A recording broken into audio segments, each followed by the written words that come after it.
الحمدللہ وکفا والصلاة والسلام علی من لا نبی بعد اما بعد کنتم خیر امت اخرجت للناس تامرون بالمعروف وتنہون عن المنکر وقال صلی اللہ علیہ وسلم سبعۃ یظلھم اللہ فی ظلہ یوم لا ظل الا ظلہ الامام العادل والشاب النشا فی عبادت ربی الی آخر الحدیث۔ اگر جنت میں جانے کا ارادہ ہو تمامی کا، اگر جنت میں جانے کا ارادہ ہو تمامی کا، تو گلے میں کرتا پہن لے محمد کی غلامی کا صلی اللہ علیہ وسلم۔ مختصر حمد و ثنا کے بعد میں زیادہ آپ کا وقت نہیں لوں گا، لمبی گفتگو کا ارادہ نہیں رکھتا۔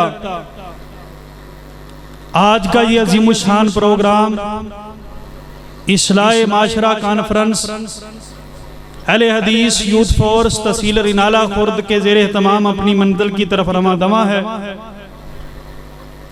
یقین مانیں یہ اہل حدیث یوتھ فورس کے نوجوان ذمہ داران بغیر کسی سرکاری وظیفے، بغیر کسی پرائیویٹ تنخواہ، بغیر کسی لالچ کے لوجہ اللہ، صرف اللہ کی رضا کے لیے ایسی مجالس سجاتے ہیں۔ دعا کریں اللہ تعالیٰ میرے ان جوانوں کو صحت و ایمان والیاں لمبیاں زندگیاں عطا فرمائے۔ خصوصاً آپ کے گاؤں کے ایسے نوجوان جو اللہ کی قسم ایک بہت بڑی نعمت ہے۔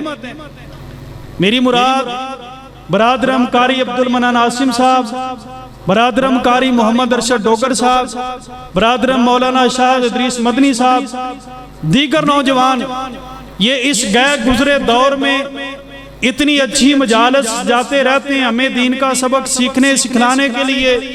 دعا کریں اللہ تعالیٰ ان کی یہ دینی خدمات قبول فرمائے، اور اللہ تعالیٰ ہم سب کو یہاں مل بیٹھ کر اچھی باتیں سیکھنے کی توفیق عطا فرمائے۔ اور یہ بھی دعا کیجئے جس طرح آج ہم اس چک نمبر 2 1L میں جمع ہیں، اللہ تعالیٰ ہم سب کو جنت میں بھی اکٹھا فرمائے۔ میں نے آپ احباب کے سامنے ایک آیت کا ٹکڑا پڑھا ہے۔ اللہ فرماتے ہیں تم بہترین امت ہو، لیکن بہترین امت تم کب ہو؟ فرمایا جب تم نیکی کے کام کے لیے بلاؤ اور برائی سے منع کرو۔ میں اپنی گفتگو میں خصوصاً نوجوانوں سے ہم کلام ہونا چاہتا ہوں، ایک دو باتیں، ایک دو گزارشات پیش کرنا چاہتا ہوں تاکہ میرا اور آپ کا لگا ہوا وقت کہیں راگا نہ چلا جائے۔ یہ نوجوان ہے، اس کو اپنی جوانی پہ بڑا گھمنڈ، بڑا امان ہے، لیکن اسے یہ نہیں پتا اللہ نے تیرے جیسے لاکھوں نہیں کروڑوں نوجوان بنا کے مٹا دیے، ان کا آج دنیا میں نام و نشان بھی باقی نہیں۔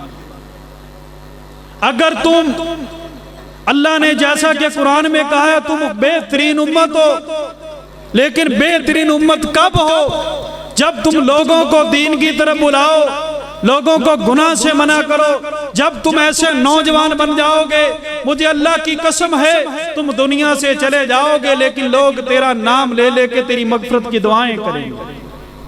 جاؤ بدر کی میدان میں چلے جاؤ، ان بچوں کو پہلے کون جانتا تھا؟ ابو جہل کی گردن اتاری آج لوگ یاد کرتے ہیں۔ جاؤ بخارا شہر میں چلے جاؤ، محمد کو کون جانتا تھا؟ آج اس کو محمد بن اسماعیل البخاری کے نام سے پوری دنیا جانتی ہے۔ جاؤ انڈیا میں چلے جاؤ، یہ ایک مدرسہ ہے، اس کا نام جامعہ نظیریہ، مولانا محمد محدث حسین نذیر دہلوی رحمہ اللہ کا یہ ادارہ۔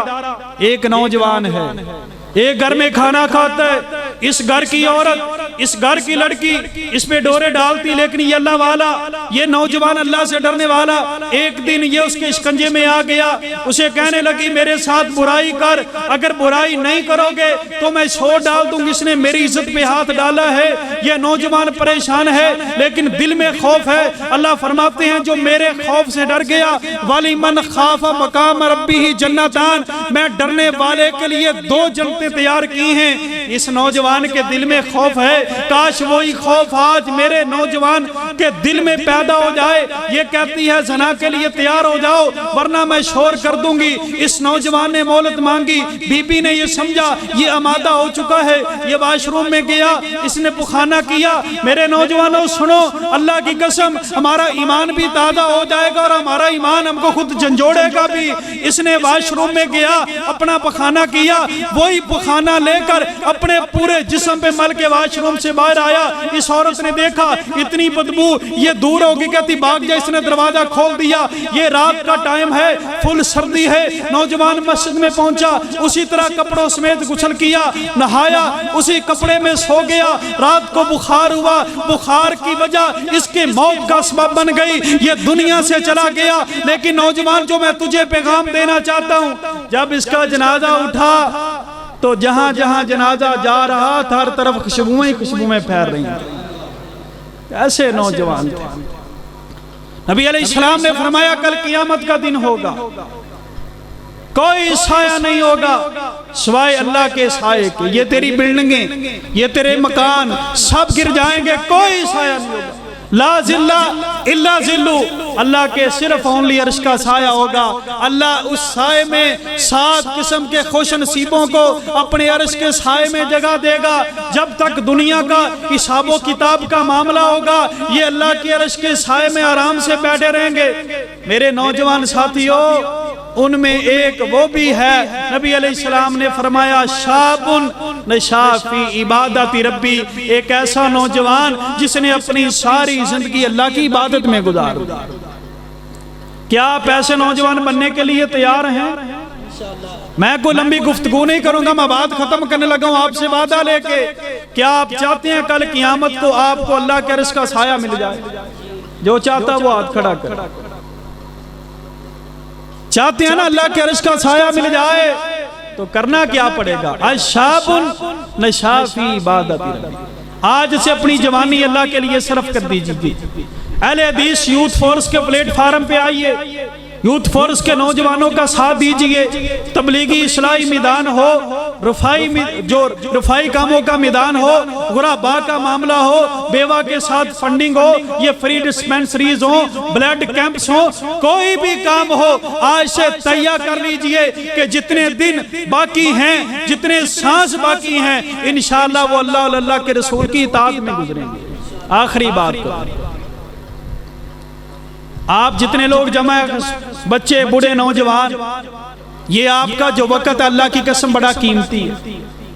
آپ یہاں بیٹھے ہیں، آپ یہ نہ محسوس کریں کہ آپ کا وقت معاذ اللہ ضائع ہو رہا ہے، نہیں۔ میں ایک حدیث سنا کے اپنی بات ختم کرنا چاہتا ہوں۔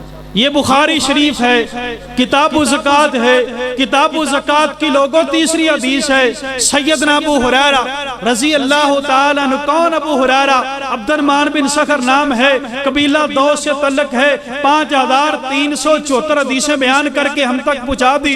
صحیح بخاری میں روایت ہے، آقا فرماتے ہیں، سیدنا ابو ہریرہ کہتے ہیں مسجد نبی میں نبی پاک کے ساتھ موجود ہیں، انا آتا رابین الی النبی صلی اللہ علیہ وسلم، ایک پینڈو بندہ، ایک بدوی بندہ نبی علیہ السلام کی طرف آیا، میرے نبی کے سامنے بیٹھ گیا، کہنے لگا دلونی عمال اذا عملت ادخلت الجنہ، اللہ کے نبی مجھے کوئی ایسا کام بتلا دیجئے جس کے کرنے سے میں جنت میں چلا جاؤں۔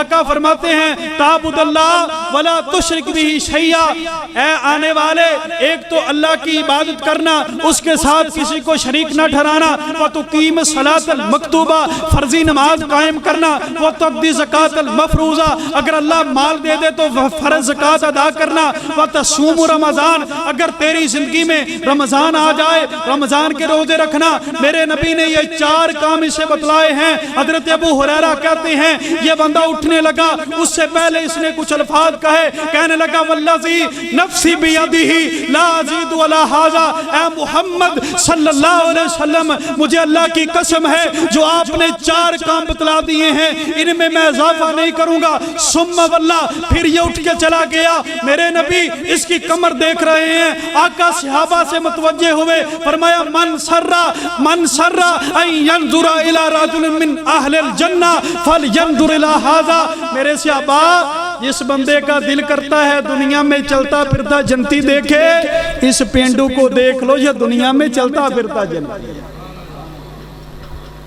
سمجھانا کیا چاہتا ہوں میرے بھائیوں، اس نے ابھی عبادت شروع، بولیں ذرا میرا ساتھ دیں، شروع نہیں کی، اس نے ابھی نماز نہیں پڑھی، اس نے ابھی زکوٰۃ نہیں دی، ابھی رمضان نہیں آیا، لیکن نبی علیہ السلام نے اتنی بڑی اس کو خوشخبری کیوں دے دی؟ ایک تو یہ وجہ تھی اس نے قسم اٹھائی کہ میں اس میں اضافہ نہیں کروں گا میرے بھائیو، دوسری وجہ یہ تھی اس نے دین کے لیے وقت نکالا ہے۔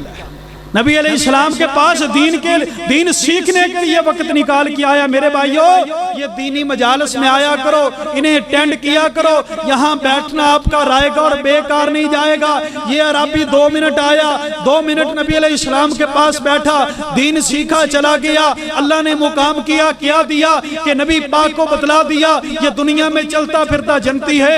اگر ہم ایسی مجالس اٹینڈ کریں گے، دعا کریں اللہ ہمیں بھی جنتی بنا دے۔ فَمَا عَلَيَّ إِلَّا الْبَلَاغُ الْمُبِينُ۔